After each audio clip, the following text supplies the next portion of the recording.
See me right out of the sunset on your color TV screen.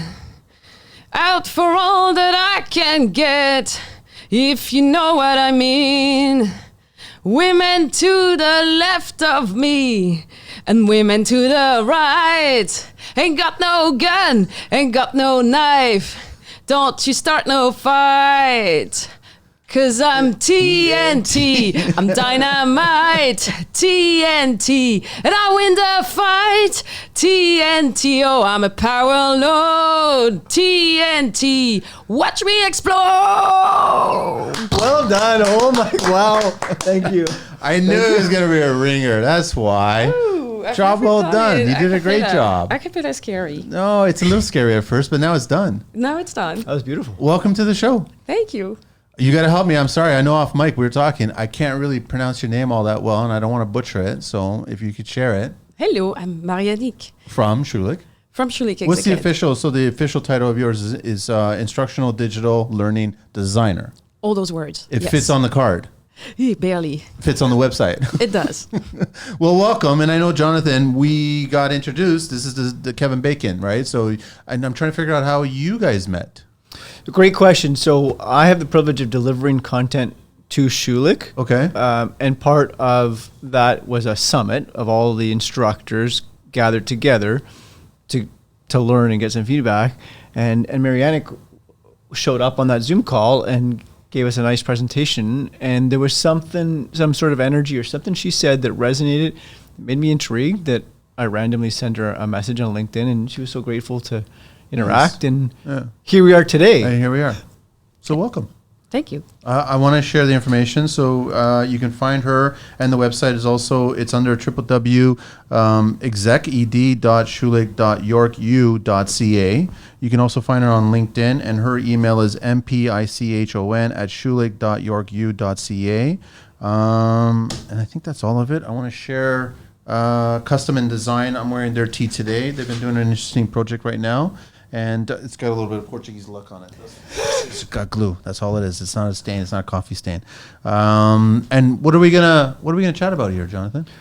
The first thing that's really buzzing around for me that still has me energized is our connection. And we talked about the world of Schulich and what I didn't know about Schulich and how there's an arm that actually is injected into construction, which we can get into, or pieces of construction.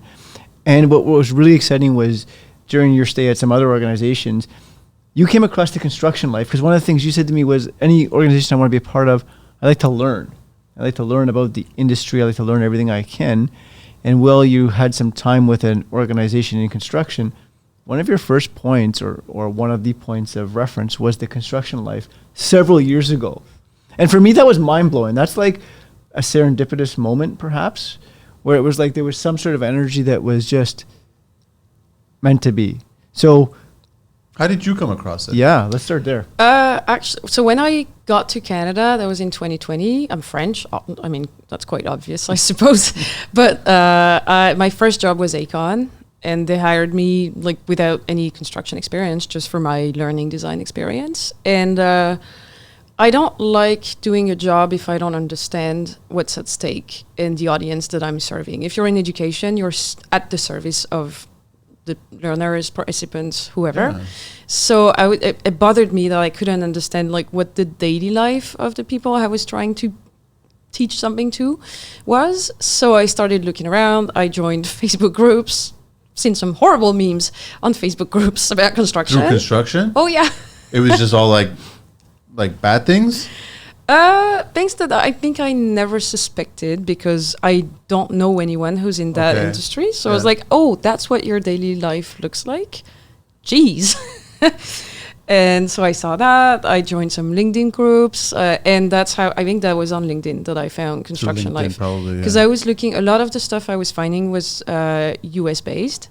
And while I understand that, it's close, I also wanted to make sure that the Canadian construction industry is a bit different, maybe. It is.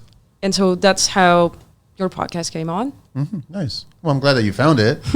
And then, yeah, a lot of people have found it and then listened to it, and we kind of share a realistic perspective of construction. Obviously, we're Canadian based. We're in Toronto area. So we talk primarily on the Canadian side of construction, but it's still, we talk US. I've interviewed people all over the world as well. And we're all in the same mousetrap, as shortly as I can explain that. But I still think that Canada is slightly different when it comes to construction. The person and the actual skill set and everything's associated with it. Unfortunately, the U.S. has got the mindset that they're the epicenter of construction, which I disagree with, and I'll continue to say that they're not the center point of construction in the world. I'm not even saying Canada is. I'm not saying that. I think there's a lot more room for improvement on both sides of the border here. And that's why you guys are probably coming into this and just trying to get a better idea of what construction really is and then helping us out, right? Yeah, I think there's because I've been on both sides now. I've been on construction training, mostly safety, but also other leadership stuff. And then I moved on to Schulich ExecEd, which does leadership training mostly. And so connecting the two, you can see that there's a gap. There is a gap in construction. I'm not talking about contractors, but big construction companies, Aecon, SNC, Q8, all of that. There's that gap where the leadership is not really trained. I'm waiting to disagree with you. I'm not I totally agree with you. Do you think it's a financial gap? I'm not sure. I think there's a lot of culture in there. Also, from what I understood, the landscape in those big companies has changed quite a bit lately with all the mergers. And so you end up with firms that were enemies basically 10 years ago that now have to work together. The management is bloated. There are too many managers. My point of view, I'm not sure they would agree, but you end up with so many VPs, so many directors. It's true. Yeah, I'm nodding my head and looking at many in full agreement. And this is and it affects the culture. Yeah, it does. And then those people, I understand that when you have someone who's valuable in your organization, you want to give them the proper salary. You want to keep them, so then you promote them. But then if they're not trained, you don't become a leader overnight. It's just some of them are natural leaders, and so it doesn't show, and they're fine. Some of them, it's okay to learn, I guess, is what I'm saying, but you have to admit that you need a little bit of help, I suppose. I don't know. Which is hard to do because, construction has this stereotype of we're hard-headed, right? And that will go up to the executive suite. They're still carrying that hard-headedness, right? So you should really be adapting in today's time and understanding everybody that's involved in construction. Doesn't matter what level it is, right? I'd love to know more. You can educate us on Schulich itself and the company that you're with and everything that they do and how it's connected to the industry. Sure. So Schulich itself is the business school of York University, and Schulich ExecEd, which is short and hip for executive education, mostly deals with companies, organizations, public or private, doesn't matter. We do both. And the Schulich School of Business is the classic business school MBA's students. Yep. Executive education is for professionals, not students. So that's, I guess, the people that you're teaching to. It's people who have a job. So either they see one of our, what we call open enrollment programs, and they're like, oh, that's your case, a project management program. Cool, I'm going to take this. And they do it on their own.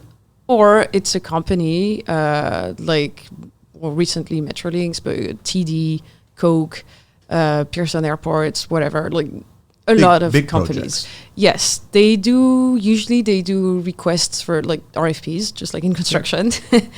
and they have that project, we have 500 leaders that we want to train in this and that. Can you do it? How would you do it? And it goes that way. Can I ask, I want to ask, why did Metrolinx take so long? Or is that a construction question? In training there? That? I don't know. We've seen the memes, we've seen the jokes, we've seen all kinds of stuff. Bad leadership? I don't know. I don't know. Okay, all right. I don't want to put you in a spot. Can we hang out there for a second? Sure. How long is that process? Because an RFP goes out, does it take 6 months to kick over? 12 months? Because you might lose great people along that way. Yeah, no, it's actually usually quite short. We have 3 weeks to a month to send something, and then they make their decision within two. So 2-3 what's the weeks. process look like? If I'm Metrolinx, I'm going to say I have 500 leaders across the organization that I want to train. In what do they identify what areas, or do they come to Schulich and say, here's the skill set, here's the gaps? What's the process?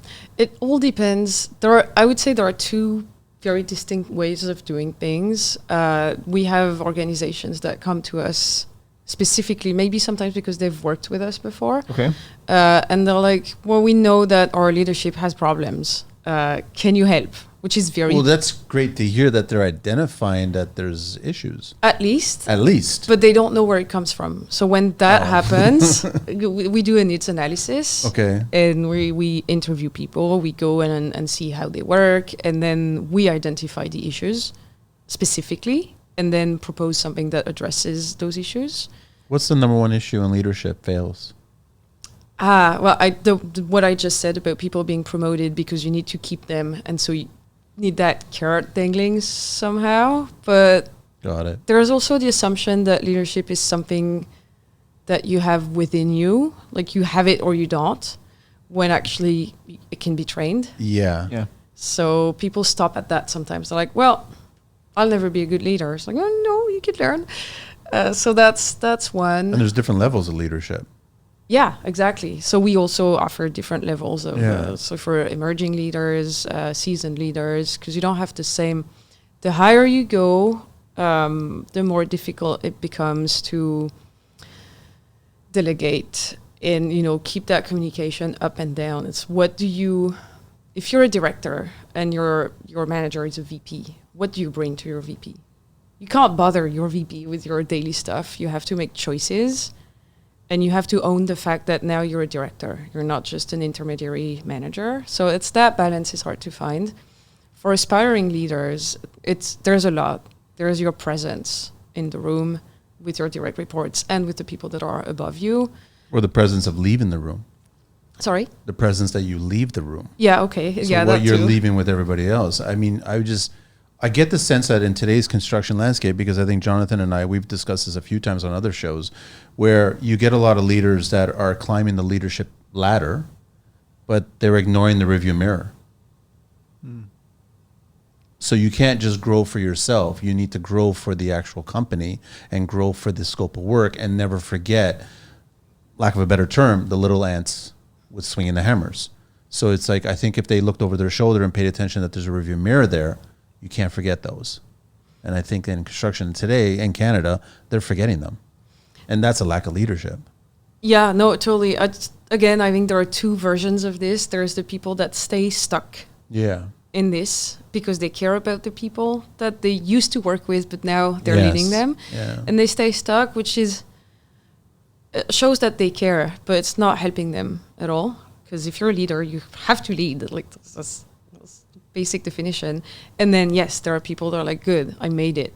So now I'm going to focus on making it even higher. And I'm going to forget. They forget. Yeah, which is unfortunate. Because there's so much opportunity in construction and we could be more efficient. And I think the cause and effect of all of that is that you'll drive more projects and you'll attract more people to come into this industry, which is naturally solving the problem that everyone's discussing these days. No, true. I think a lot of organizations now to recruit focus on, we have great leaders, the culture is great, the quality of life is great. Construction does not do that. No. From what I've seen, at least. Construction does it, I would say, at a leadership level. They don't do it at a tradesperson level.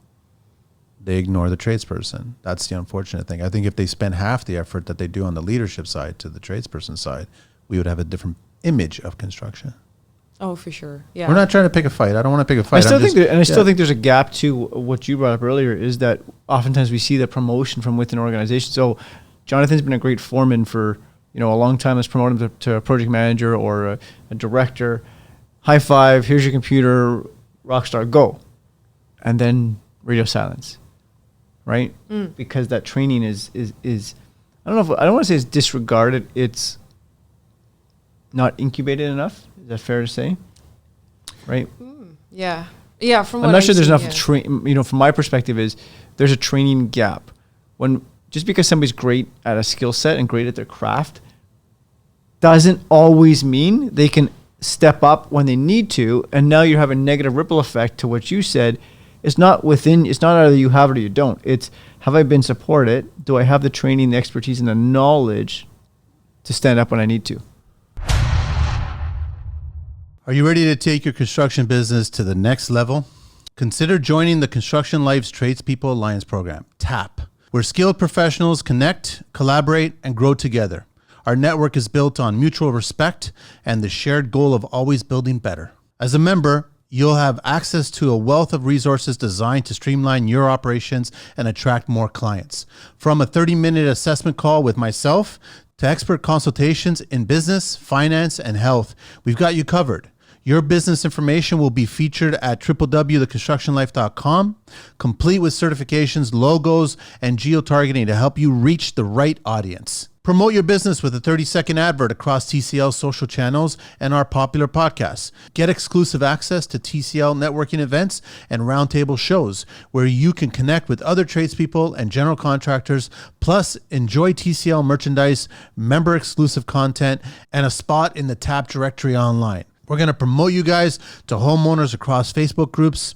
Don't miss out on this opportunity to elevate your business. Become a member of the Construction Life's Tradespeople Alliance program today and start reaping the benefits. Visit us at www.theconstructionlife.com for more details, or DM us through any of the social platforms, or text me directly at 416-433-5737 to learn more, and consider being a T.A.P member today. Right. Do people who get into leadership opportunities have a hard time of letting go of the old and understanding new ways of leading? Yes, I would say so. I mean, leadership is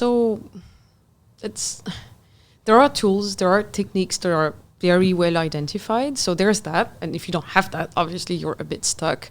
But it's also learned mostly through examples. Yeah. So if you've suffered from bad leadership, you're more likely to, it's like your parents. It's like, I'm going to do exactly the same, or I'm going to try to not be that person, and I'm going to, make the other mistakes, like on the other side of the spectrum. So the number one competency that comes back when we train people in multiple organizations, like competency frameworks, is self-awareness. That's the number one. And I'm not sure. Construction can be a little bit of a hive mind sometimes. Oh, completely. So self-awareness is not necessarily the first quality or competency that you would try to develop when, climbing the ladder in the construction industry. However, if you don't have that, it's going to be very hard to be a fair and authentic leader. And it sounds very cliche what I'm saying. I can hear the brochure, the marketing brochure. No, it doesn't at all. I agree with you on that. But yeah, if you don't think about how you want to lead, because there are also several ways to be a good leader. There's not just the one. If you don't have that awareness, it's going to be very hard for you and for the others.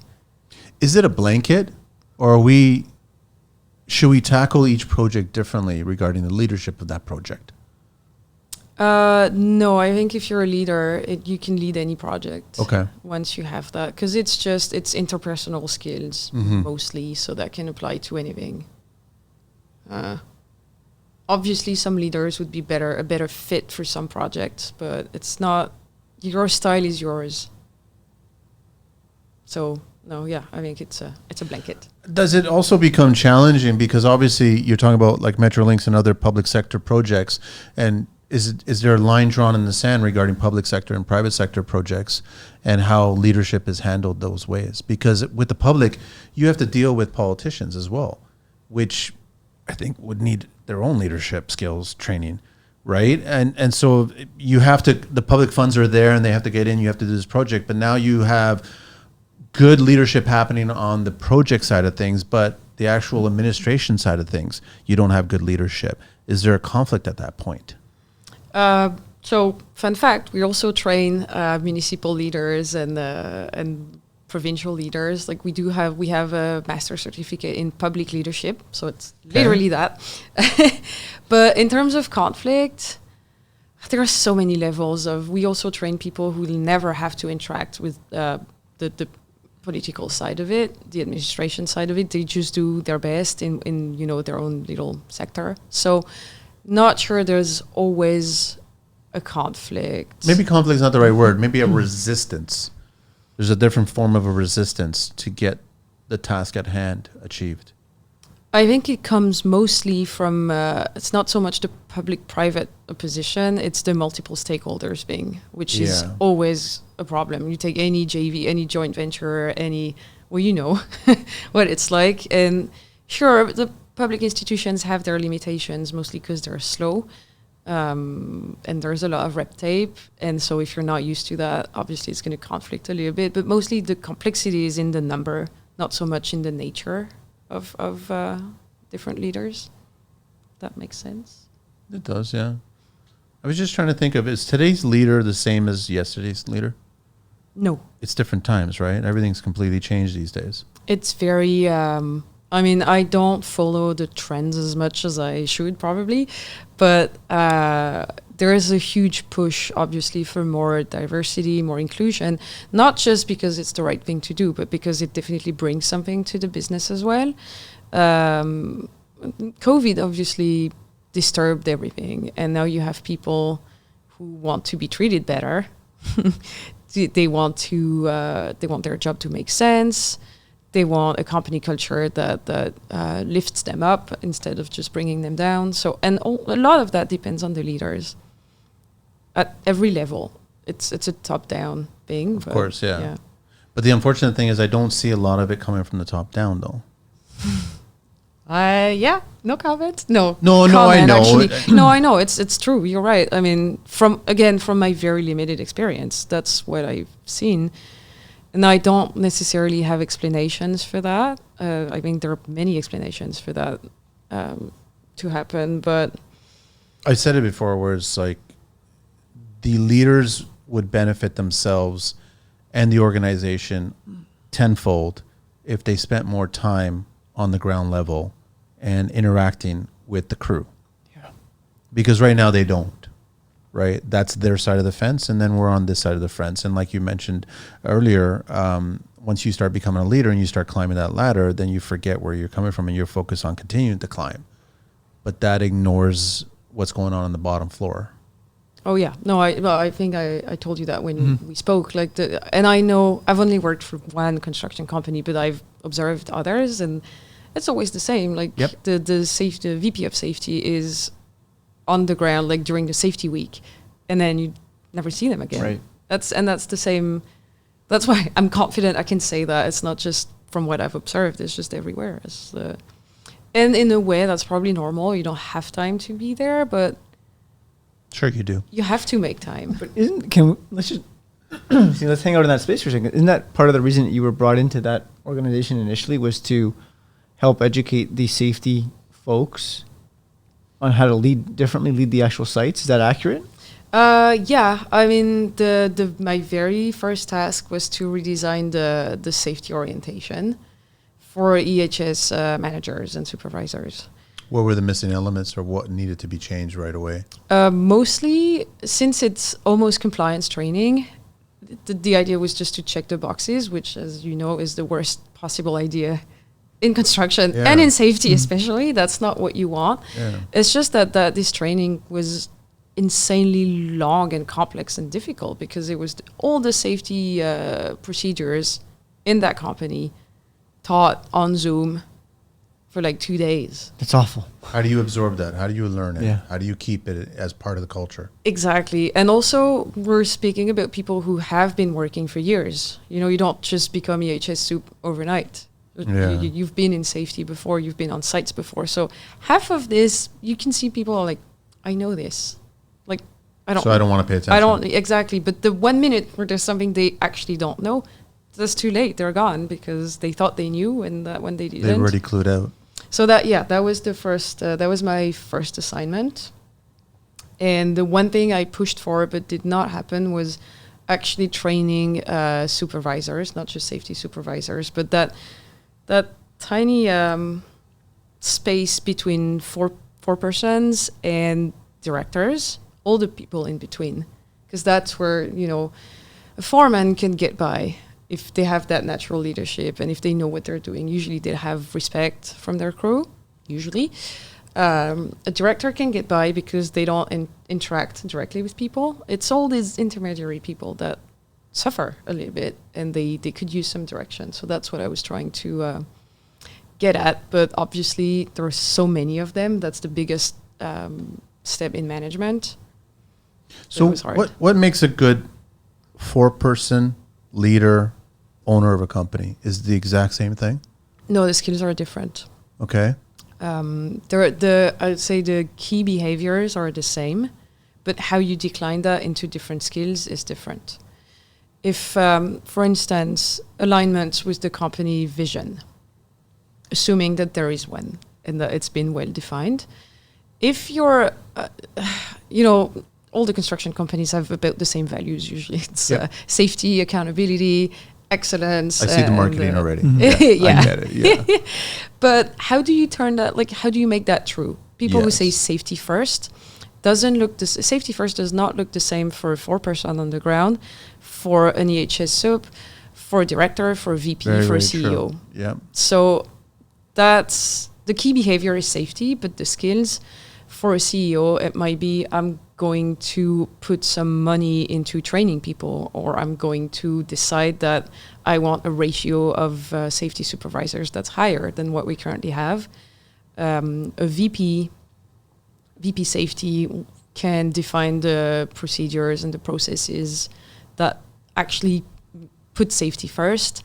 A director will train his managers to make sure that they actually enforce that vision, and then the people on the ground, they'll have to follow the processes that have been defined by the director. So that's how you sort of, decline every behavior into different levels. That was beautiful. I wonder if people even think that way, right? The way you described that. I don't think they do. That a CEO, the way you described it, the CEO's safety first mindset is, well, I better allocate funds.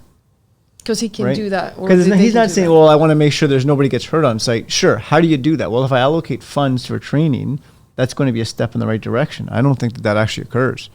They just adopt the blanket statement of safety first. Well, what does that even mean?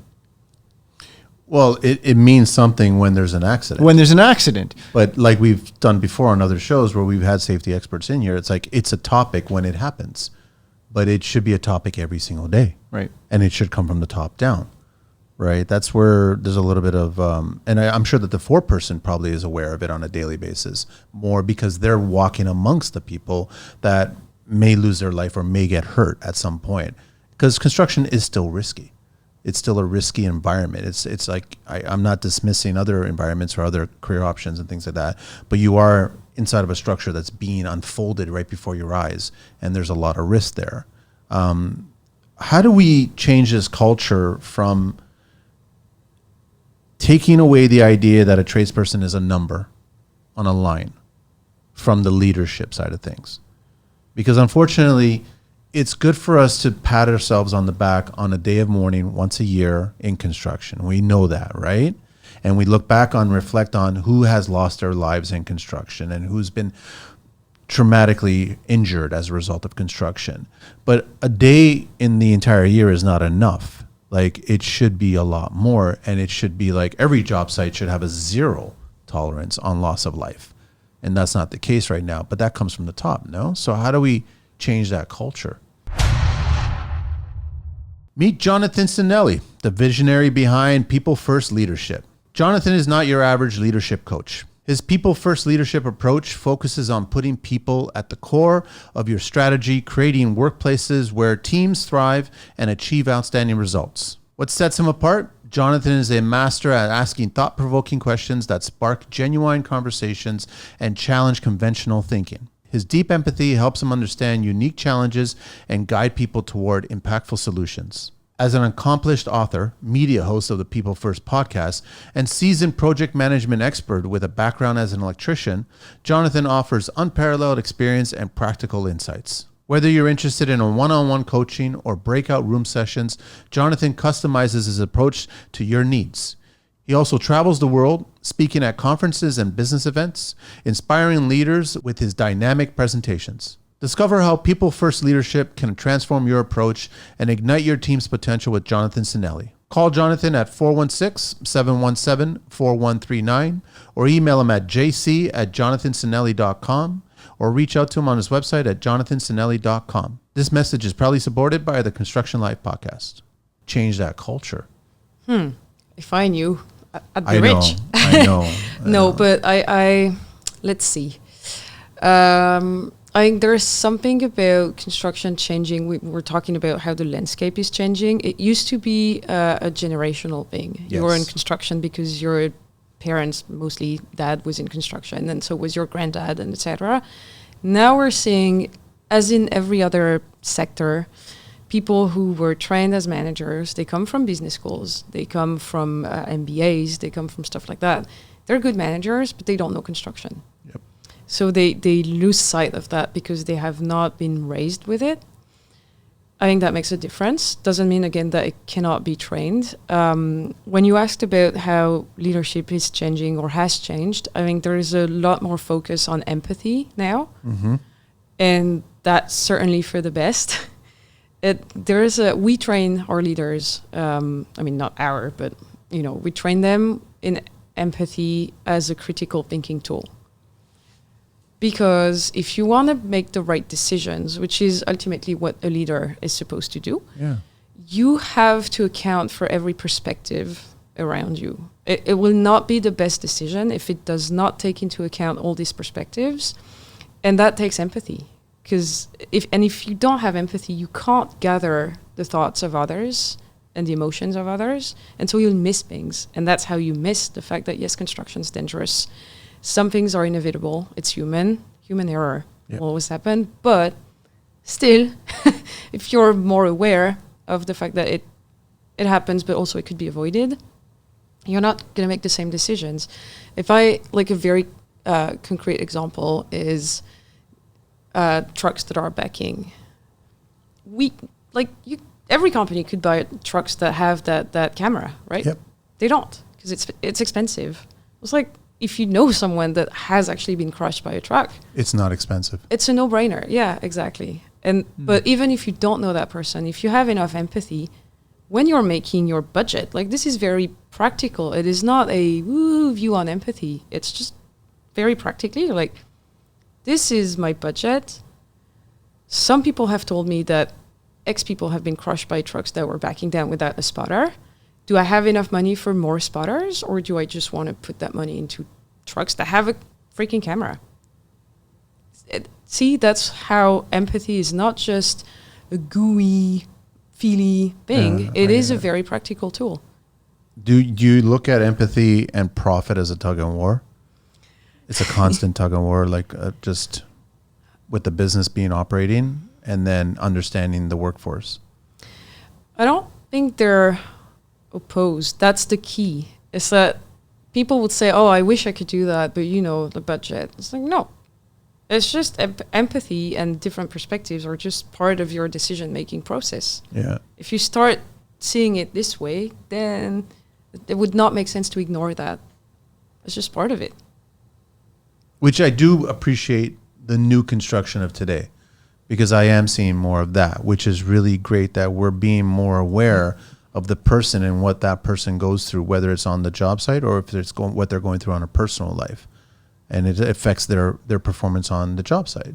So it's good that at least a conversation, because to be very honest, you tell me, because you probably have the data, 20 years ago, this wasn't a conversation. Oh, yeah, definitely not. We didn't, I don't know what you're talking about. That's got nothing to do with swinging a hammer right now. I don't know what you're talking about. Back up the truck and just get the job done. Even mental health. Yeah. That's actually one great thing I've seen, the emergence of the mental health concerns in the construction industry. Because, we know that that industry is mostly men. We know that men typically have trouble expressing their emotions. They tend to shove it down. And then, the suicide rate is not pretty. And that was a conversation. Well, you tell me you've been in that industry for much longer. That did not happen 10 years ago, No. 8 years ago. It's very recent, and it's good. That's a good thing. But these same stressors, I'm not dismissing the leadership. They're going through it too. No, totally. They have all kinds of pressures as well.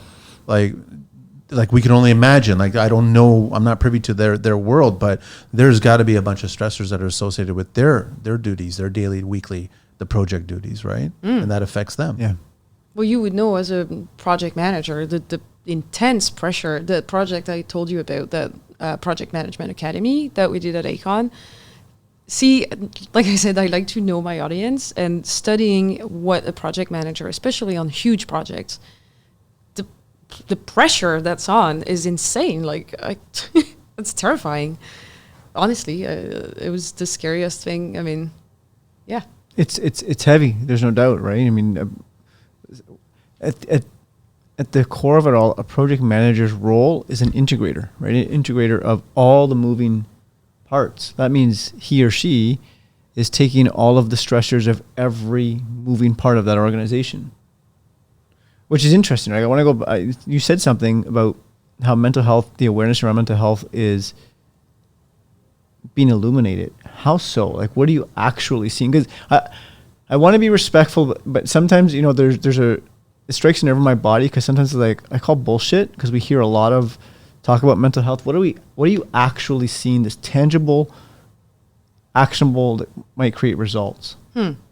So I've seen several things, not necessarily at Acon, also at Acon, but not just there. Well, again, it comes back to training your managers to spot that. To spot that one Signals. of your employee is struggling. That's extremely important. And also training them to do the right thing when it comes to that, teaching them that it's okay that to get it wrong, because sometimes you're just going to go to someone and be like, it looks like you're not doing too great, and that it will not be the right time, or you might be completely wrong, they're actually just fine.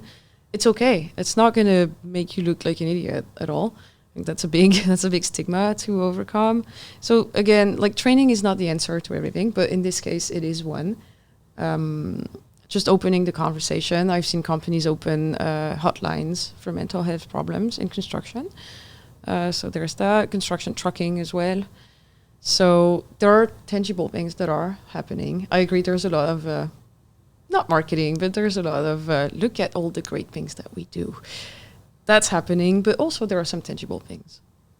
I'm just curious, what was your first impression of construction when you first got into it? What was the first thought that you had? I was super excited because it was an industry that I knew nothing about, and I'm always excited to learn something new. And I was like, I don't know, construction's cool, right? Like, for real.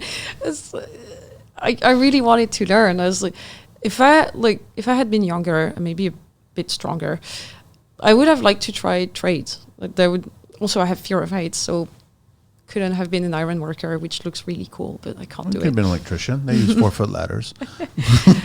I think it's great. You build stuff. Like, what's better than that, honestly? So I was really excited. Then I discovered how hard it is and what people do. Like, all these, I was telling you about the memes, but you know, all these memes about taking 4 ibuprofens and 2 Red Bulls and going to work and all that. And I'm like, holy, no, that's not right. And of course, there's all the sexism and the bullying and all that, which I understand the culture, like the heritage, but some things are just not right. And I met a lot of great people that really, I mean, well, you're seeing me right now. I'm 5'2", I look like nothing, and I have my massive French accent. I was new to the country, I was new to construction. And they really took the time to teach me what construction was about. All the people I talked to were passionate about what they were doing, especially EHS supervisors. Like, they really cared about their people. And that's why they were so sorry that the training was not good, because they're like, we need to do better, because it's literally a matter of life or death. It is. And so I have a thing for passionate people. That resonates with me, probably because I am one too. But they love construction. They really did. And they communicated that to me. So, yeah. I'm just curious, what part of France are you from? I'm from Brittany. Usually Canadians know my hometown because it was Jacques Cartier's hometown. Okay. So it's south of Normandy. Okay. All right. I was just curious on that. Sorry, Jonathan, you were going to say something or no? No, go ahead. Not to interrupt your thought. Go ahead. And okay, so I'm curious to now, what is Schulich looking to do in the next 10 years? Because you guys are making strides now. So now I would say there's momentum. There's momentum coming, which is great. and we want to continue this momentum. So I'm just assuming that the projections are probably looking great, or are we not? Are we being conservative at that point? No, I mean, that's a little bit above me, but I would agree that we have some momentum in that leadership space because, again, companies are hiring or promoting more and more leaders. You still need people on the ground, but if you're going to have that new workforce that's pushed into a new role, you're going to need to train them. And we do that well. I believe that we do it well. So, yeah, there's that. We're opening to new sectors. Traditionally, we've been more into banking, finance, insurance, and public sector. But like construction could really be an avenue for us, I think, precisely because of what we've said. Because there's, the thing is, and you ask me how the RFPs went and all that, I mean, construction could use us in the training capacity, but also in the needs analysis capacity. Yep. Sure. Because when you have all these leaders, I'm like, something's not right, but I don't know what exactly. That is precisely what we do. It's like, okay, let us interview your people. Let us see how you work, and we'll tell you. We'll tell you if it's culture, or we'll tell you if it's training, or we'll tell you if it's a little bit of both. And if it's training, then we can help. That's huge. I think that breaks down a lot of barriers too, because people don't know what they don't know. Yeah. Right. So come in and here's a need analysis. My perspective might be different than Manny's perspective, different than Jim's perspective, right? Yeah. No, exactly. If you're a good trainer, you don't just start with training. And that's typically the mistake that's being made, not just in construction, but most big companies are like, you're a new hire, you're going to go through that training. Just don't even discuss it. Just go through it. If there's more LTIs than should be, you're all going to go through safety training. It's like, maybe training is not the problem. No. Maybe it's just that we didn't have budget to buy new harnesses. Right. And you can't, I mean, if you're not listening to what people on the ground are telling you, that's one issue. But sometimes even them can't see that. And that's also our job. It has happened to me to say, I know you want me to do this training. I'm telling you it's not going to change anything because the problem is elsewhere. And so it would not be honest or ethical for me to say, yeah, sure, I'll sell you that training for, I don't know what a lot of money, if I know it's not going to solve anything. There's another stumbling block that I also see coming from the workforce. There's a fear of speaking up. And I think that it comes from not wanting to rock the boat. So it's like, I'm hurt or I'm potentially not in a safe situation, so I'm not going to speak up. Because if I speak up, then I might get attacked by other leaders, so to speak. That needs to be changed. Like you need to, if you start adding the empathy side of discussing things and changing culture, that has to change as well too. A work person has to understand that if they speak up, they can't be penalized by their union or by their employer, by all these entities that can control their livelihood.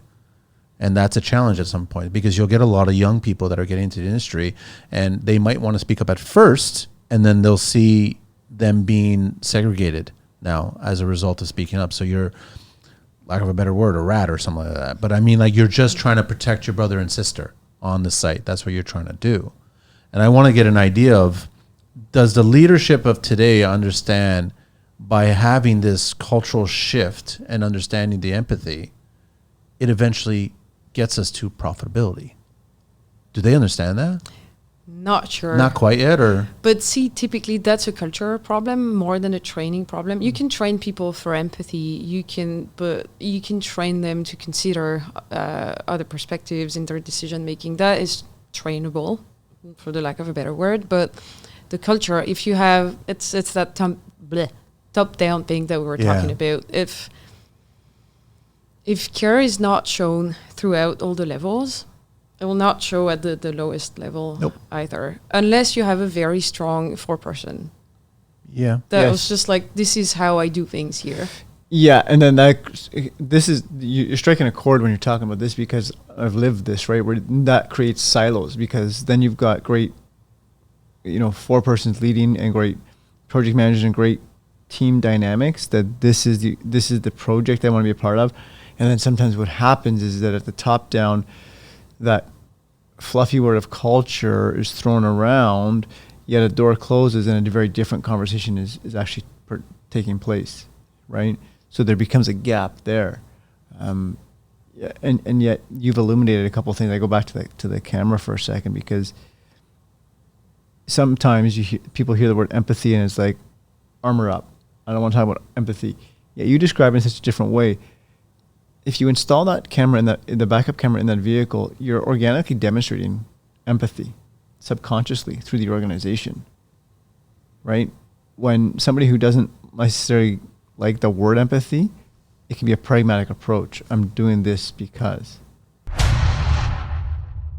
Over 630 shows, The Construction Life. This show is constantly evolving. The idea is that I'm listening to the guests and I'm listening to our audience, and I'm trying to figure out where else can we take the conversation. Listen, I understand.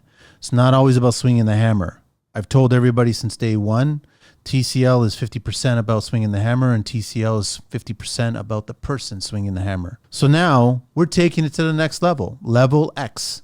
In TCLX, we invite guests to share their dark, hidden secrets of the industry without fear of reprimand. Each guest's identity will be protected with visual blurring and voice modification, allowing them to speak freely and openly. You might want to tune in to TCLX. It'll be exclusive. You'll have to find it, where the real hard stories are going to be told and nothing's off limits. Because at The Construction Life, the truth matters. Book now to be a guest on the show. You can DM me through any of the social platforms. You can email me at info@theconstructionlife.com, or you can text me at 416-433-5737. TCLX is coming soon. Yeah. Right. No, exactly. I think we need to deconstruct a little bit what it means to be an empathetic leader. It's not all lovey gooey feelings. It's a decision you work with people. You have to include them in the decisions that you're making, and it's all going to be better for everyone. Like you said, people are reminded of safety when there's an injury. Yeah, and that's just. Well, first of all, it's terrible, and second of all, it just shows that you have terrible critical thinking skills. Yep. So. I think maybe that's where the conversation has started to shift, is that people see that now. Where I think the sharks culture is still here.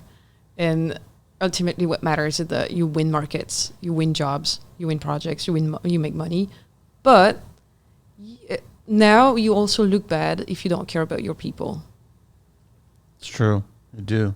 And so it's a tiny shift. It's probably not. It could be better, but do you see it shifting, or is it just me? It's a blur for me. It's almost like I'm going to a construction optometrist and they're asking me better or worse. And the unfortunate thing is, one side is bad leadership, the other side is political agenda. And you're trying to give me clearer view of what I see, and they're both blurry right now. I'm seeing what's in the best interest of the person who's presenting. Benefiting them. That's what I'm seeing. So nobody's looking at the overall objective of this country, this city, this province, and figuring out what can we do project-wise and what can we do more to have better leadership, better workforce, better conditions, better everything. I don't think that's forefront. I think it's the profitability is the forefront, making money. And I think the pat on the back, once they secure the deal and the zoning's been approved and everything's been cleared, hey, I did my job. I don't need to do anything more. No, that's when your job starts. And I don't see that a lot in the company culture, unfortunately. No, I remember I've been told something terrible, which is terrible because it's true. Is that those big companies, they make their money not from construction, but from lawsuits. On massive projects. Lawsuits against who? Between joint venture partners against the client. The client sues you back, and whoever wins, that's where the money is actually made. It's disputing on every delay, penalty, and all that. Well, that's sad. I was X amount of age when I discovered the cancellation process of companies being compensated for not doing the project, but being compensated a certain portion of the project that was never built. Mm-hmm. Yep. I never understood, and still goes on, which is, so I'm not surprised to hear you say that. That's unfortunate to hear that. It's for massive projects. Yeah, like, totally. Like, well, precisely any light rail train project is typically a mess because I can think of one.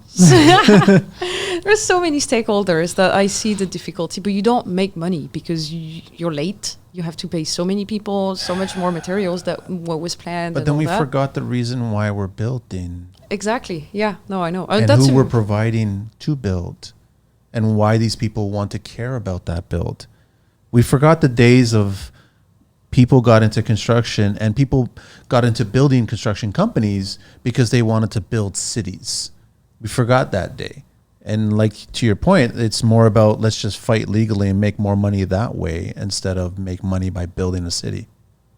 Yeah, and that's one side of it. I'm not saying everybody thinks like that, but it's there, it's present. No, it's there. It's part of the culture today, which is great. And I'm still actively trying to get some of these big companies on the mic so we can have a conversation. Same with a lot of the political agendas. Like I'd love to get WSIB on the show. I'd love to get Terry on the show, ResCon on the show, like all these organizations, because I want to have candid conversations. Whether they will or won't answer my questions, that's a different story.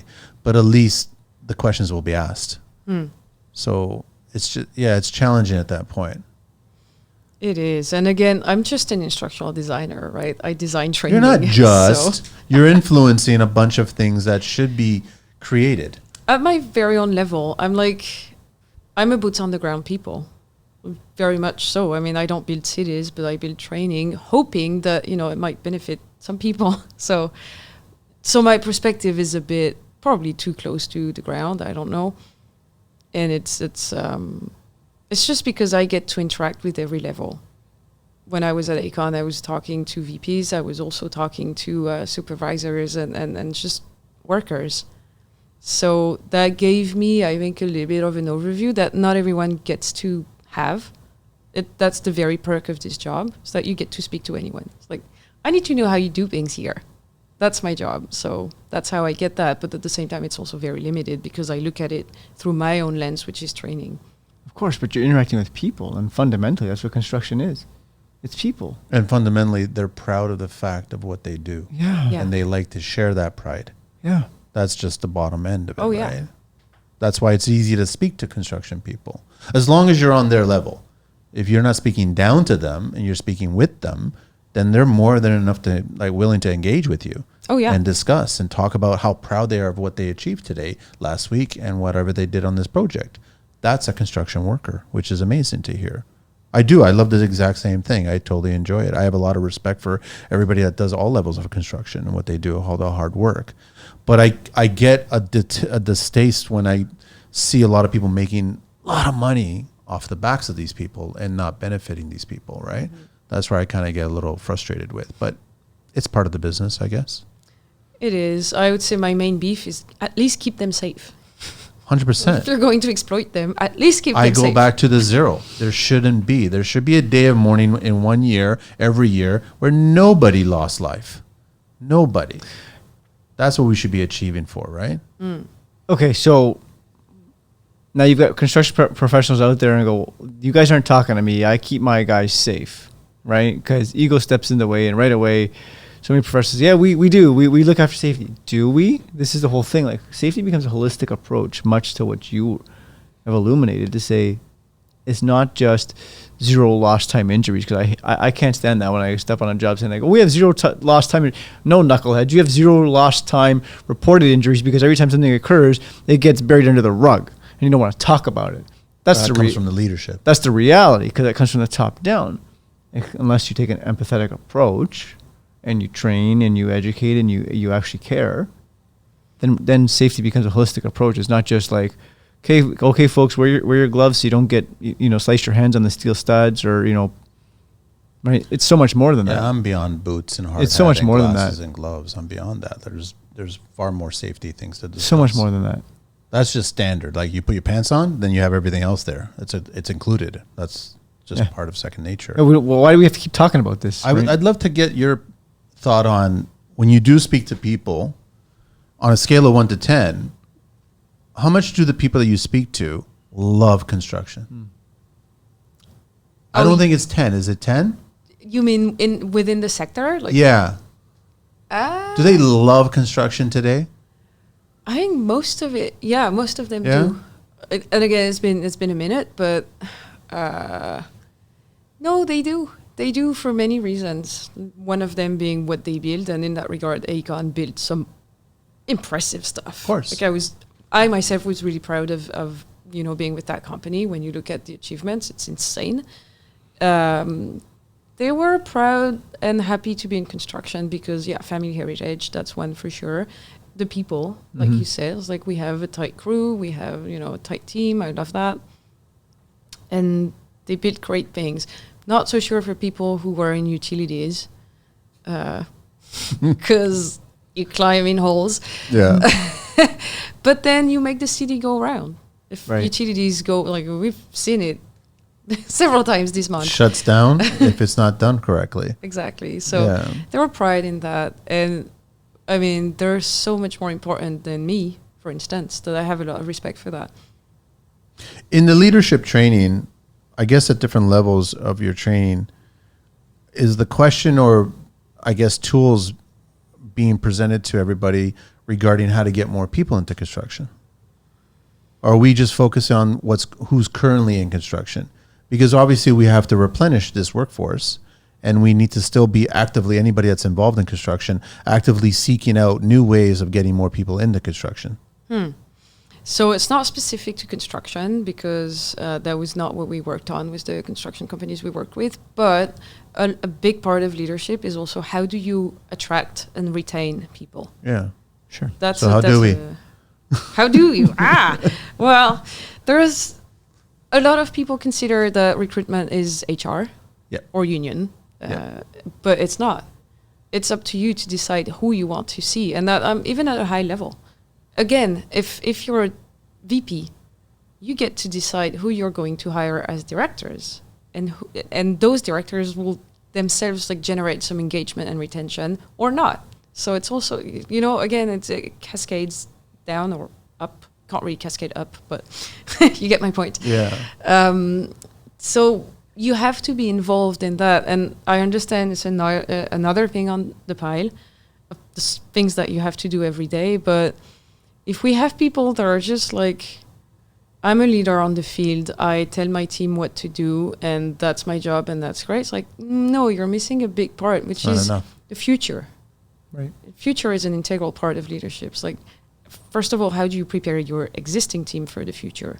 Do they have the skills? Do they have the resources that they need for what construction will look like in 5 years? Adapting 10 to new years. technology, like all kinds of new projects that are coming down the pipe. Oh, exactly. And that's all reskill, retraining, all kinds of stuff. Yeah, and also keep things interesting, because I suppose if you've been doing the same thing for 10 years, maybe you get tired. Like but you don't necessarily want to become a manager, but maybe that new tool that's just come up, that would be interesting for you.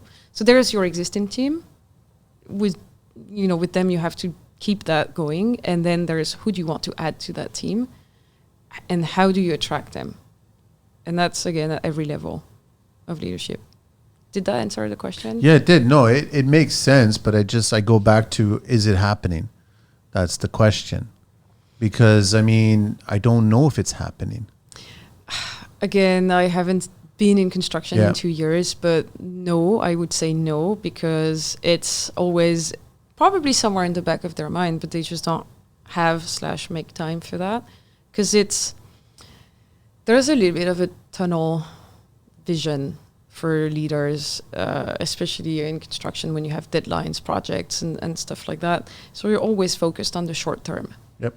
And that hurts you in the long run, obviously. So it's always, the hiring. Well, we'll see that when X is done. And or when there's an issue. Then your critical path changes. And you're like, okay, I'm going to focus on that now. And then you push it back. HR doesn't have the power to tell you what you need. They can help you find that, but they can't tell you what you actually need. So nobody takes care of it, and you keep hiring people at the last minute when you need them instead of thinking, who am I going to need in 5 years? So let's say, just in a different universe, I was in charge of construction marketing and attracting people into construction. I would focus on eliminating the stigma associated with construction, because some countries have done that really well, where being a tradesperson in that country is more of a hierarchy. Like there's respect associated with it, versus here in North America, specifically Canada and the US, it's still a downgrade, bottom of the barrel, last choice career option. That's how it's looked at. That's the stigma. So if I wanted to attract more people into construction, I would first focus on getting rid of the stigma. And I mean, I talk about like Australia does a really good job about putting their tradespeople at a certain level, the value associated with their skill set, right? And same as some of the UK as well, like that they do it as well there too. So when they come here, they're surprised that construction workforce is still frowned upon. So how do you get new people into an industry that is still frowned upon as if it's a fallback? You start by getting rid of the stigma. Feeling the weight of the world on your shoulders? You're not alone. Working in the trades can be tough, long hours, physical demands, and the constant pressure can take a toll on your mental and emotional well-being. It's time to invest in you. Steps to Happiness Coaching offers personalized support to help you manage stress and improve work-life balance, build resilience and overcome challenges, enhance your relationships on and off the job site, and find purpose and satisfaction in your work. Life coach Teresa Greco understands the unique pressures of your world. You'll learn practical tools and strategies to unlock your inner joy. Let her help you build a stronger, happier you. So don't let stress hold you back. Schedule a free consultation today. You deserve to be happy because life is too short to be anything but. Check out Steps to Happiness Coaching at teresagreco.ca or email Teresa at stepstotruehappiness@gmail.com or connect with her on IG at Teresa Greco _Steps to Happiness or Facebook Steps to Happiness with Teresa Greco. This message is proudly supported by the Construction Life. You start by getting rid of the stigma. How do you do that? You know what? You present the possibilities associated with this industry. You present projects that have been built in this country. We should be proud of the fact of, you know, let's just talk about CN Tower, Toronto, Sky Dome. I'm old enough to call it, and I'll continue calling it Sky Dome. You're proud of the fact when the Metrolinx does finish that it's completed, and that's something that's achieving things, right? There's lots of, you start talking about projects that are really, Canada is still known for the country that created the first passive house back in the 70s, right? So like we should be milking that. And that's how you attract more people, because you're like, I want to be a part of that next build. I want to be associated with that company that's gotten the project to do that next build. And then we should be looking at trying to create bigger structures, more interesting structures, inviting, because people, that's what they did in the old days. That's how often do we look at black and white photos of skyscrapers being built in other cities? And also same with the CN Tower. Like there was men, there were mostly men that were coming from iron workers that built those structures, and they came from other cities in the US. They were proud of the fact that they were coming to our city to build a structure that was going to be there for centuries. That's how you get rid of that stigma. But we're not building that today. We're building a culture of how much money can we make off of that? Yep. For me, the stigma is also in the way people are treated. Yes. I told you, if I had been younger, I would have considered it. Just, I don't know if I would have lasted like an entire career in the trades, but I find it interesting to be able to do something with your hands and not just your head. But I'm pretty sure it would not have been a pleasant experience for me. And it's me. Like, obviously, if I was a man, it would be different and all that. But even as a man, you see how people talk to each other. You see, or you hear about like terrible for men mostly. Again, those Facebook groups, they're horrifying. It's like, that is not a job I want to get into, because you're treated like shit by many different people, your colleagues, and also the person who you report to. Sometimes the unions as well. I go back to the fear. It's a physically demanding job. Like, you have to get up early. You do super long days. Yes, you're proud of what you're building, but if it's to be, I don't know, insulted and treated badly all day, the trade-off is not, I think today's construction is almost becoming a more mentally demanding job, which it never was that way before. No. It was always a physically demanding job, career. And life has evolved too to even bring even more mental fortitude or mental weight into the equation too, right? In all fairness, I would also want to blame the wages of a construction worker have not climbed the same way that the wages of leadership has climbed, which reflects on the person who's actually working. Like, we used to make a good pay when we were building certain structures because our skill set was in such high demand. And so they were justifying the cost to pay that person. But that's back in a day when cars cost, low amounts, homes cost low amounts. Now it's very difficult. But the leadership is still gaining the economical benefits, but the workforce isn't. So why should they, I guess, care? So I'll just put my hours in, get it done, and then move on from that point. And maybe I treat somebody else poorly. Maybe I say a racial, cultural slur, sexist comment or something like that, and I don't care about it at that point. But I think if you change all that culture and if you got rid of the stigma and comes from the top down, though, they need to step on the ground floor and start talking to people and know their names without a name tag. But that's challenging because they've done all the heavy lifting. They've done the work. I've given you a job. I'm providing for your family. No, you can't have that. It's a team. We're a team here. There's different levels of the team, but we're a team here. And this is the project that we have to build. And there's a line drawn. Sand, right? Yeah, which really doesn't make sense because two completely different set of skills, but you need one to do the other. You need managers. That's true. You need both. But you also need people on the ground. That's a much more philosophical conversation about the value of trades versus... We get there sometimes on this show. And that's great. I actually enjoy that. But yeah. No, but it's good that at least the conversation is there. And it's good that, and I'll be honest, that I am seeing it, right? And I want to see more of it. But I'm a greedy individual where we've got so much land, we have such great cities. I want to see structures being built because the residue of that is a workforce being built. And you're building a workforce full of pride. Yeah. That's what I see. I don't see structures going up. I see workforce full of pride being built. And that's what we really need. I see that. I've seen that. No, I've seen it too. So, yeah. There's there, but it's not the majority. That's the problem. The majority are the stigmas, like the Facebook groups that you saw. And if anybody doesn't know about anything about construction, and you're like yourself, you came from one and then you came into construction, you're like, is that really construction? That can't be construction. And anybody in construction will tell you, yeah, there's those days. They're there. That happens.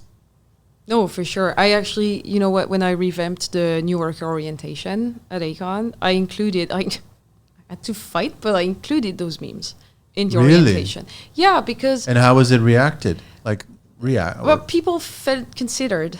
Okay. Because when you have someone who's like, oh, you should have 8 hours of sleep before you come to work, you know perfectly well that it's not the case. Like, come on. And REM? No. It's just... You can't... That's not reality. That's very... Yeah, no, exactly. So you lose all credibility if, as an EHS supervisor who knows that, but you're forced to say that you have to do this and that, no, you can't have too much coffee because it's bad for your heart. And so you have people laughing in your face in front of you because they know that that this is not how it goes. So having those things included, there was a number of memes about PPE as well and all that. It's it's showing that we understand you. We know that's your life. We know that you're not always going to be on top when you come, but it's okay. And so then you can start the real conversations. Why do you only sleep 5 hours? Why do you feel like you need to take 4 ibuprofens before you come to work? What's the problem here? What's going on with you? And you can start having that conversation, which is much more productive than saying, oh yeah, you need to be, what's the word? To say that you need to be well rested and in working condition, basically, when you show up to work. What was it? Fit for work, right? If you just say you need to be fit for work, then you've checked a box. If you say we know that you don't show up fit for work, why? What's going on? But now you're connecting, right? And now you're establishing trust. And in an orientation specifically, it makes much more sense. It's this is how we welcome you to the company. Listen, folks, we know that it ain't humanly possible to show up with 8 hours of sleep and primed and ready to go every single day. That's not reality, right? Is it ideal? Sure. Is it going to happen? Maybe. Not all the time. But I go back to, does the worker really care? Because are they being treated the way they should be treated? I don't know if they care. I know the reactions that we got were strong in the sessions that I attended, because they felt seen, which is very interesting and very important. How many people? Econ is huge. So, and that was for every new worker. So at this point, I've been gone 2 years. I think they're still doing it the way I designed it. Okay. I don't know, hundreds. Which is great. That's one of my great pride. Like I'm curious, what percentage was male, female? I wouldn't probably less than 10% female. Yeah, probably. Yeah. Okay. But yeah, they feel seen, and also the much more important conversation is if you're not fit for work, if you really can't do it, you have to come to us, and that's what matters. It's not so much that you show up fit for work every day. It's just if you're not, you're going to be in danger. If I say so, you know. And there is a difference between not having slept enough and crushing 2 Red Bulls and going to work. That can happen. We've all done it. But if that happens repeatedly, there needs to be a conversation, obviously. Or if you're high every day, that's also a problem, you know. So acknowledging that it happens is already a first step to get people to talk to you about it, instead of just slapping them with the rule, which is what most orientations are. Isn't the current rule nowadays to be prepared for an event if they are on some sort of narcotic, that if something dramatic happens to them at the job site, that you have to be prepared to take care of them at that point, instead of confronting them that they're not fit for work and they should be sent home? Isn't that how it works these days? I don't know. Maybe it's changed, but that's what, that would be a normal procedure, I would say. Just check with them. Well, no, I think the Ministry of Labor just introduced a Narcan kit, right? So you can, nice. I didn't know that. So that's supposed to be on the job site, right? Okay. But that's you're preparing for somebody to be needing that, which is that really the solution? Or is the solution to have a worker arrive that doesn't even need that? That would be better, but we also know it's not going to happen. No, because they're self-medicating them for a reason, whether it's the night before, the morning of, and then coming to the job site. But you're having a 4-person either ignore the signals, not addressing the signals, not confronting them, and then that person could have an episode. And now you are prepared for it because now you have this kit on site. But that's more dangerous, in my opinion. I don't think it's an either or. It's good to have both. Like, sure, technically, if you can see the signs and address them on the spot, that would be much better. But in the event that you miss it, because for whatever reason, because that's another layer of responsibility that's added to the 4-person as well. Which they never thought would have been part of their CV. That's not what you signed up for, I suppose. Exactly. So you might very well miss it, like genuinely miss it completely. But in that case, you'll be glad that you have what it takes to... I wonder how the company culture would have been like back 50 years ago, when it was perfectly normal for a construction worker to pull out a bottle of wine and have that for lunch. Yeah. I mean, I wonder how many accidents happened back then. True, because of that, right? So, I mean, it was a different world, right? Hard to say without living it, right? Yeah. Maybe there was a different level of respect, responsibility as well. I'm not sure. Was the glass of, we talk about wine, was the glass of wine an appreciation to be with colleagues to connect, where we had one glass of wine and not numb the environment, right? No, it was one glass of wine. It was a cultural thing, but that would be frowned upon today, right? But also it was a different time then. Yeah, and it was mostly men. There was no women, and there was definitely no executives or leadership whatsoever. There was a 4-person telling you, you need to get all this done today. And then that's the driving force, right? Yeah. And the 4-person was hands-on, working side by side with everybody. For sure. They weren't instead of in a trailer. In a trailer, dictating from a trailer, attending meetings all day. It was very different, right? So we lost our way. And what caused that loss? And now we're trying to find our way now, back again. Yeah. Maybe it's a matter of size as well. I don't know. I don't know the size of the organization also accounts for that. I don't know the contractor side at all. So I don't know how it goes when you're just, small team of 4. But you know what's funny is that everything you've said on this show, I would say, we're talking about big construction projects and we're talking about executives and leadership and then workforce and everything like that. But if you break it down, it still could be applicable to a 1 or 2 person small business. Oh, for sure. Yeah. It's the ideas are still there and how you implement them are still there. And you're seeing more of that in these smaller businesses. They're understanding what their team is all about. They're trying to pay attention to this because it's there. And they're probably getting it from the clientele as well too. Right? A better understanding of everybody that's working there and contributing to the project. Nobody ever wants, I've had one situation in my career where someone showed up reeking of weed and I sent them home. I don't want it on my site. You can do it the day before. You can do it I don't care about your life, but you can't do it on the job site. You can't. I can't accept that because if something happens, it falls on me now. Yeah. Right? So the person was sent. I'm sorry. Good.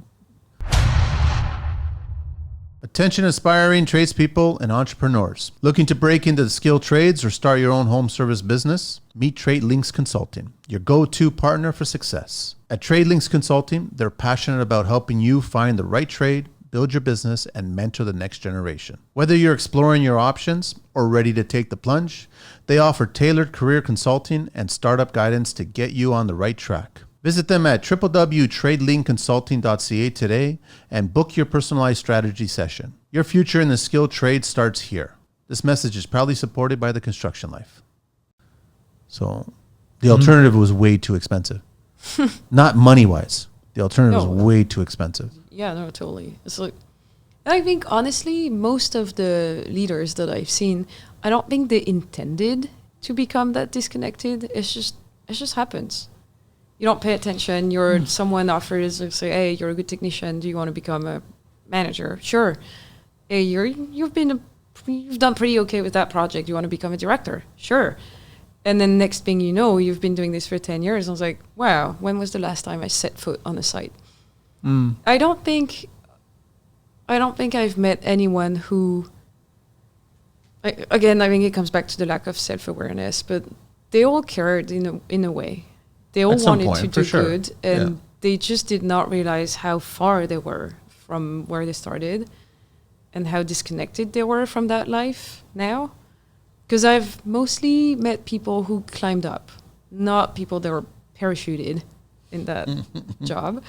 So that also explains why they genuinely cared, but then they had their spreadsheets and they had their meetings and they had their reports, and they're like, they're also getting by, which comes back to, empathy for me is also not assuming that this guy's a jerk and doesn't care. It's assuming that they want to care, but they don't know how.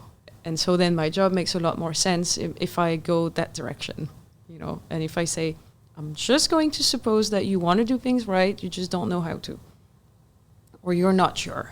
So I'm going to give you the tools. If you're still not doing it right, then maybe you don't care as much as you say you do. But I think a healthy dose of, maybe it's naive, but you got to give people credit. I usually give them credit from the get-go, and then I take points away if they disappoint me, but not the other way around. Yeah. I would actually like to see that if you're climbing up that ladder, before you given the position to be in that, you get some sort of a week or two recertification. You get put right back down to the bottom, and you work at the bottom with the crew at a week before you take that position. So you get a reminder of what you're a part of, instead of just continuously climbing the ladder and forgetting that you're getting further away from the ground floor. Yeah. But that's not going to happen. No, probably not. Well, that would be good training, though. It would be, or even just book visits on sites, any site. I would love that. Just get a visitor's card and put a badge on and just walk around or whatever and just understand the site. Yeah, and not in a way like you're coming to control things. No. But just understanding the site. Take it in. Yes. See how it works. Yeah. Some people do it. Not many. It should be the norm. Yeah. It would be very helpful, I think, right? And even for them, I think you lose your purpose if you don't do that at some point. It's just like career. Mm-hmm. And not, they got into construction for a reason. Everyone did. So Yeah. And they forget the reason sometimes. yeah, it's easy to get lost. And leadership is a lot of pressure. That's why I don't want it. I teach it, but I don't want it. Is there anything else that we haven't touched upon? I think we covered quite a bit, Jonathan. I think we've covered quite a bit. Thank you. Thank Told you you I for could unpacking ramble all- for a long No, time. which Well, is your great. your wealth of knowledge. Thank you for sharing all that. Are there any countries, before I do the 12 questions, but I was just curious, are there any other countries that you guys look at that are doing things right in leadership? Not really. I don't. think Everybody it's has the same captured. problem. I mean, in construction, you're right. Australia, I was really impressed by what I saw. Still, when I was looking to understand what construction's about, what I saw from Australia was nice. The UK, they're trying. They're trying. Yeah, it's a bit different too. In terms of leadership, I don't think it's... also, leadership can be cultural. So what is considered good leadership in Europe will not necessarily be good leadership Yep. here. So, Yeah. it's a very vague answer to your question. No, I see, because I try to get as much as when I'm speaking to other people outside of this country, try to figure it out. So you coming from there and coming over here, I love it. I love speaking to people that have experienced other things. And when I travel, I'm the idiot that stops at the job sites just to look. Even though I can't speak their language, I will look, and I just want to look and be in that environment, right? So maybe you get lucky and you come across somebody that speaks English, or maybe a language that you speak, and now you can have a conversation, and you start picking their brain about how is construction here? What do you guys do in this situation? What happens in here? And then you get a sense of what construction is, and we all have the same problems. Yeah. That's what I've discovered. We all have the same problems, and we're all trying to solve it. Simple as that, which is good. That's good. Yeah. So I appreciate your time. Thank you so much. Let me get the 12 questions here. You ready for this? Let's go. What is your favorite construction word or phrase? My favorite... Okay, it's a little bit stupid, but I had to learn a lot of words that Okay. sometimes I would translate to French, and they still did not make sense. So my favorite is actually coffre-dame. It's very basic, but the French translation is ridiculous, and I love What's it. the translation for? Bâtardeau. And it sounds like bastardo. Yeah. That's literally what it is, and I'm like, what is it? So it's stupid, but coffre-dame, yeah, for that reason. I like that one. Least favorite tool? Oh, that's a good one.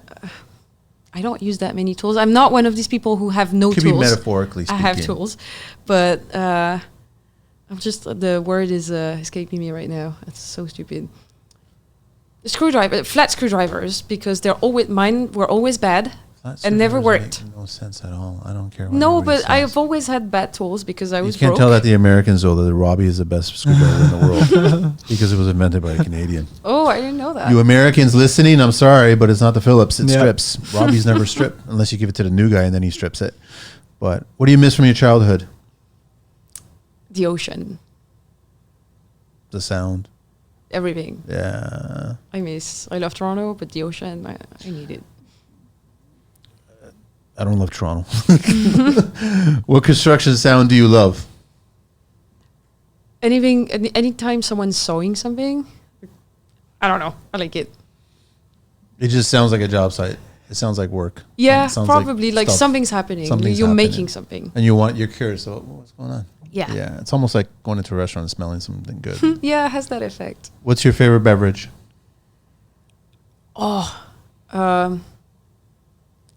Tea? Any particular? Any what? Any particular kind of tea? No, I like all teas. I also like whiskey, but Tea or whiskey? What turns you on and off in construction?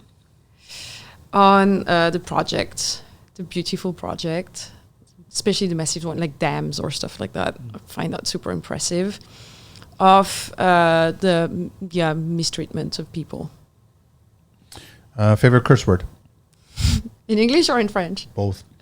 I think the English one that I say the most is for fuck's sakes. Okay. That one comes out a lot. And what's coming on a French job site? What would be the go-to curse on a French job site? Putain de merde would be a good Yeah, one. But that's okay. very Piece of French. shit, If it was right. Quebec, it would be different. Okay. Favorite vehicle? Any mode of transportation? Oof. Can I give two? Sure. Okay. When I was younger, I think a Mustang 1968 would have been my go-to. Green? No, blue. Blue. Yeah. Stripe. Yeah, maybe. And okay. white rims. Mm-hmm. But it is a bit of a vanity car. And now that I have a lot of It's a practical gear, car. yeah, but what do you do with all the camping stuff? So, Trailer, hitch, oh no, roof rack. Ooh, oh, blasphemies. You could put a racing stripe through the roof rack. You could probably put it through your luggage as well. Roof rack. No, I know. I'm being blasphemous. Okay, Ugh. I know. All right. So, second one. All that gear, I came across the other day a beauty of a car, and it was the Subaru GL Wagon 1983. And that is a beauty. Oh, I know what you're talking about. That's the car that I want. Yeah. It's a four-wheel drive. It has a turbo. Yeah. It's from the 80s. And it's so pretty. And it will never break down. I hope not. 'Cause No. I'm tracking that owner down and I'm buying that car. It was so beautiful. So, What profession other than your own would you like to attempt one day? interesting. Like I said, I would really like to do something with my hands at some point in my life. So maybe some farming stuff or something.